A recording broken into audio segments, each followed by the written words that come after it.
I went to a Catholic school, and it's funny because that's the first encounter I had with a Muslim. It was a brother named Galib, and me and him became very good friends at a young age. And I remember going back and to speak to my dad about this friend and how can I go to his house, and my dad would be like, no, stay away from these Muslims. These Muslims are terrorists. They're bad. They'll brainwash you, etc. So I kind of had to go to a different class then.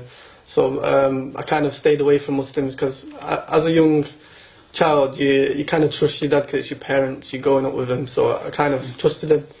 And I grew up with this mentality of hating Muslims because of what my dad's actually instilled in my mind. Like, I went to high school with this attitude of basically Asian. That's what I thought. Like, I thought Islam was just a religion for Pakistanis. So I would go to any Pakistani I'd see. I'd be very harsh towards them, and I'd call them names, and I'll say you believed in like a four-armed God. I was kind of confused at the time. In high school, I always claimed an identity of being a Catholic, but I never actually believed in it because from a very young age, I remember from maybe year 7, year 8, year 9, I used to read a lot of books, and I found stuff that I don't really like, the history of Christianity and other stuff, and it wasn't for me. A couple of years later, I think it was around about, I was in year 10, this new boy came in my class, and I remember this boy being very pale, white-skinned, and he looked very European. And anyway, I became friends with this new student because I just wanted to see who he was, where he was from, etc. And then the topic came up about religion, and he told me he was Muslim, and I was like, what? You're Muslim? I was so shocked, like I couldn't believe it. Like, all my life I've believed that Islam was just a religion for Pakistanis, Asians, Indians, and he told me that he was Muslim. And then he told me he was Amizir, which is it's a Libyan Berber basically. But then we started talking about different articles of our faith. So I was telling him that, oh, we believe that Jesus is the Son of God. I never believed this. I never believed Jesus was the Son of God, but I always clinged onto it because of a cultural thing, and I'd always defend it. So this friend of mine, he said, we believe in Jesus too. I was like, really? You believe in Jesus? What? That's crazy. And I remember asking him questions about Jesus, and he's telling me that, oh, we call him Isa. It's very similar to the story in the Bible. It's the same person. But then he told me that we don't believe he's the Son of God or he's crucified. And even though I never believed this, I was very defensive about it. And I don't know until this day why I was very defensive about it. I got really angry towards this boy, and I used to be very harsh towards him. I regret it so much. I don't want to mention it anyway, but anyway, I felt really bad for this boy because every time I was harsh towards him, he would never go to the teacher, he would never be rude to me, he would never shout back, he would never do anything back to me. So I thought, okay, I'm gonna actually look into his religion, not because I was interested in it, but because I was more feeling sorry for him.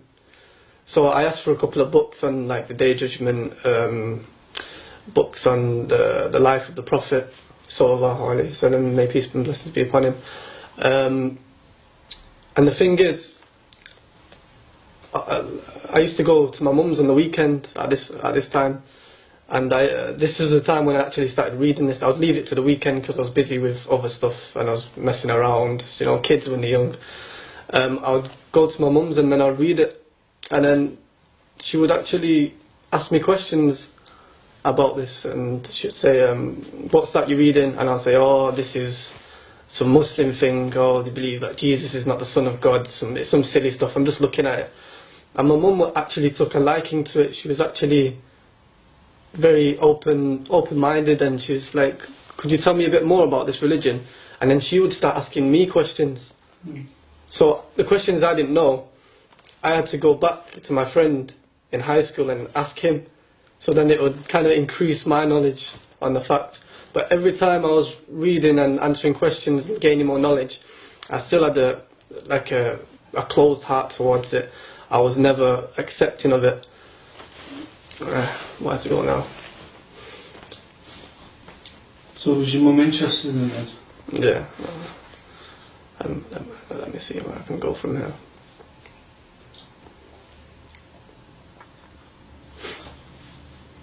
Tell us about that bit, inshallah.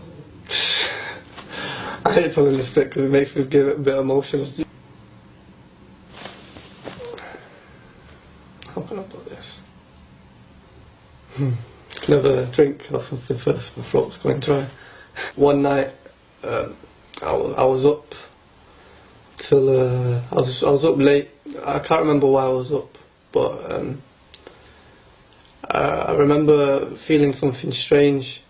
Like, I don't know why I was up, but like, I remember my dad jumping out of bed, and it was really strange of him jumping out of bed. Someone rang his phone, and I heard him yapping on the phone, and it didn't sound good. But he came into my room, and he said, "Come, your mum's passed away."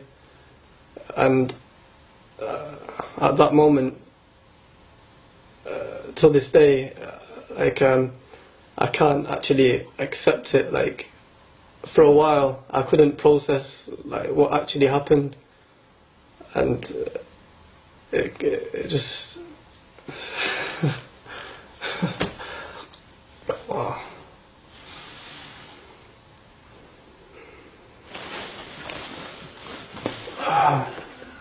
And I remember myself thinking that my mum, like, she never took Shahada, and I know, like, in her heart that she actually believed in this religion of Islam. Like, I could tell that she was accepting this, and it kind of got to me at that stage. And I remember myself thinking that I trust my mum so much, and now she's gone, that I have to look into this religion with an open heart. I can't be just biased and just reading it. So I went back to my friend. We're friends now. I'm his living. I went back to my friend, and I started asking for some books. But this time, when I was opening these books, everything I read, I accepted. Like, every single word, I accepted it. And it's strange because it took a calamity to actually change my way of thinking. But in ways, I thank Allah for this calamity He blessed me with, because I don't think without the death of my mother, I would have actually accepted Islam.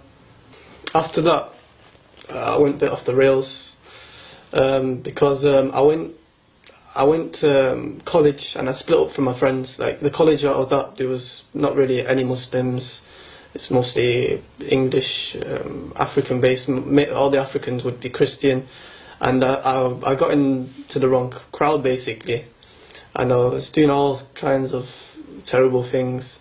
But in my heart, I still had this belief in Allah. Allah is one. God is one. So my friends kept actually asking me when I'm going to actually take my Shahada, and I kept putting it off. Like, I don't know what it was. It was something, I don't know if it was Shaitan, it was Satan, or I don't know what it was, but I kept putting it off, and I don't know why. But I kept reading, even though I was at a state, until I kind of remembered my mum again, and I remembered how she took a liking to Islam, and she could have actually become Muslim. So I told my friend that I'll become Muslim this Friday. I promise I'll become Muslim this Friday. So Friday came, and the nerves started kicking in. I was actually shaking in the classroom. I just remember switching my phone off because I didn't actually want my friends to call me to see where I was, because I knew they'd be calling me saying, meet us at this place, such and such a time. So I turned it on for a second. They said, we're coming to meet you at your college. So I kind of left college an hour early to get away from them. And I remember getting on the bus, and there's about 5 of them sat on the back of the bus. And I was just like, I'm not getting away from this. And it was like Allah was saying to me that day that you're not getting away from me this time. You're taking your shahada today, and that's it, final. So that day, I actually took my shahada on Jummah after the khutbah in a masjid in front of quite a lot of people, and I never looked back. Alhamdulillah, it's the best thing I've ever done. So if you're thinking about thinking, my fellow Americans, Go on, you're thinking about Barack Obama, my fellow Americans. Go on. No, I can't do it, man. So if you're thinking about becoming Muslim, then don't hesitate, just do it.